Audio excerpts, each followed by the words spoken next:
Tambang ilegal dan pembalakan liar makin merajalela. Kini negara mulai bergerak. Tim gabungan dibentuk untuk menyelamatkan hutan di Ketapang. Dinas Lingkungan Hidup dan Kehutanan Kalimantan Barat bersama aparat penegak hukum dan instansi terkait akan membentuk tim terpadu untuk menertibkan aktivitas ilegal mining dan logging. Langkah ini dilakukan sebagai tindak lanjut laporan masyarakat terkait kerusakan hutan desa di Kecamatan Matan Hilir Selatan, Kabupaten Ketapang. Pertemuan kita pada hari ini itu dalam rangka membahas penanganan gangguan kebakaran hutan ya, khususnya di area hutan desa. Ini kita laksanakan sebagai tindak lanjut dari laporan yang disampaikan oleh teman-teman lembaga pengelola hutan desa ya, khususnya di Sungai Perang dan Sungai Besar ya. Jadi memang telah terjadi aktivitas ilegal, baik illegal mining atau illegal logging, dan mereka melaporkan kepada kami. Nah, kami mencoba merespon laporan tersebut ya.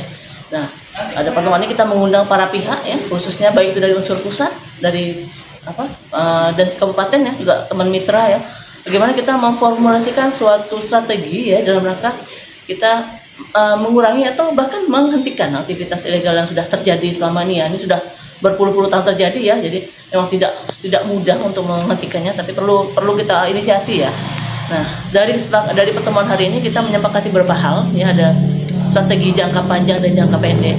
Nah, dalam strategi jangka pendeknya ada beberapa aktivitas yang akan segera kita laksanakan ya.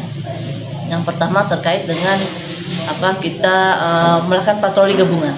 Nah, patroli ini akan melibatkan unsur-unsur baik itu dari masyarakat sendiri ya, tentunya selaku pengelola lahan, kemudian juga dari unsur KPH, TNI, Polri, Pemkab ya, pemerintah kabupaten, camat ya, para desa, pendamping perhutanan sosial sendiri ya, dan juga media. Ya, ini untuk ikut serta dalam melaksanakan patroli gabungan, dan ini kan kita agendakan 1 bulan sekali. Ini kegiatan ini nantinya akan disupport ya oleh teman-teman dari Antropos dan juga dari LPHD ya. Kemudian juga selain itu kita juga akan melaksanakan ini yang konkretnya, kita akan melaksanakan tindakan hukum juga. Lalu dalam rapatnya juga hadir dari kepolisian dan juga dari kejaksaan, dan mereka siap membantu ya.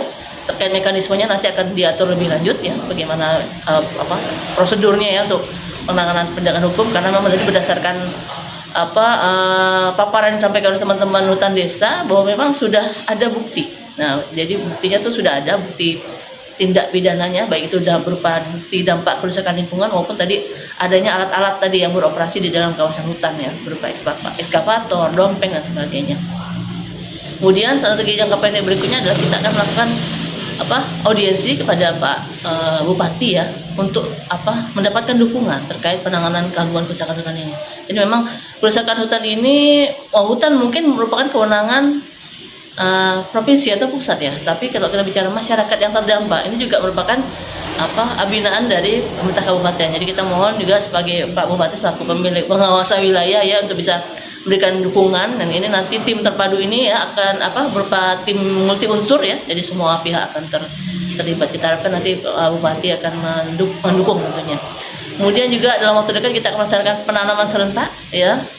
Ini dengan melibatkan semua pihak, dan tentunya Pak Bupati juga jika beliau berkenan dan ada waktu ya, dan serta Forkopimda untuk menanam. Kita pasang label, jadi kita harapkan nanti yang sudah ditanam akan tetap terjaga, karena pengalaman sebelumnya apa yang sudah ditanam ternyata dilindas ya, akhirnya sia-sia ya. Jadi kita harapkan nanti ini kegiatan penanaman ini nanti bisa tanamannya tetap terpelihara. Nah, kemudian untuk jangka panjangnya adalah kita akan membentuk tim terpadu tadi. Ya, kalau di pusat sudah ada satgas, maka di level kabupaten kita akan mencoba membentuk tim terpadu penanganan gangguan kerusakan hutan. Nah, ini nanti akan dikoordinir oleh Dinas LHK ya, melalui KPH. Kemudian juga kita akan melaksanakan mengoptimalkan ya program-program pemberdayaan masyarakat yang ada di area hutan desa ini. Jadi ini support dari semua pihak ya, baik itu pusat melalui Balai Perhutanan Sosial, Dinas LHK, kemudian juga KPH. Kita akan mengupayakan program-program pemberdayaan masyarakat untuk diarahkan ke 2 lokasi ini ya, sesuai dengan kemampuan anggaran kami tentunya. Kemudian yang ketiga itu kami akan merekomendasikan memprioritaskan areal tambang ini ya untuk menjadi sasaran lokasi rehabilitasi hutan dan lahan maupun rehabilitasi das ya. Jadi karena memang teman-teman BPDAS ini kadang butuh saran lokasi di mana sih bisa menanam pohon nih ya, menanam menanam di RHL ini. Nah, ini kita usulkan, kita masukkan di dalam rencana umum ya, rencana umum rehabilitasi hutan dan lahan untuk menjadi alokasi prioritas. Tim terpadu ini untuk detailnya akan kita bahas lebih lanjut nanti di pertemuan berikutnya ya. Ini masih sifatnya masih sangat mentah ya, masih ide fresh ya. Ini ide dari beberapa teman yang tadi hadir karena mereka mengharapkan pertemuannya ada outputnya. Nah, ini nanti akan kita detailkan terkait tugas fungsinya seperti apa, unsur-unsurnya siapa saja itu akan detailkan. Tapi yang jelas untuk jangka pendek kita akan melaksanakan patroli. Nah, ini unsur ini akan kita libatkan ya. Aktivitas ilegal tersebut bahkan disebut telah berlangsung selama bertahun-tahun dan menimbulkan dampak kerusakan yang cukup serius. Untuk mengatasinya, pemerintah menyiapkan sejumlah langkah strategis, mulai dari patroli gabungan rutin, penindakan hukum terhadap pelaku, hingga edukasi kepada masyarakat dan program reboisasi. Patroli gabungan dijadwalkan mulai dilakukan pada akhir April dan akan berlangsung secara berkala setiap bulan. Selain itu, tim terpadu di tingkat kabupaten juga akan dibentuk guna memperkuat koordinasi lintas sektor dalam penanganan kasus ini. Pemerintah menegaskan, setiap pelanggaran yang ditemukan akan ditindak tegas sesuai hukum yang berlaku. Langkah ini diharapkan mampu menghentikan aktivitas ilegal sekaligus memulihkan kondisi hutan yang rusak.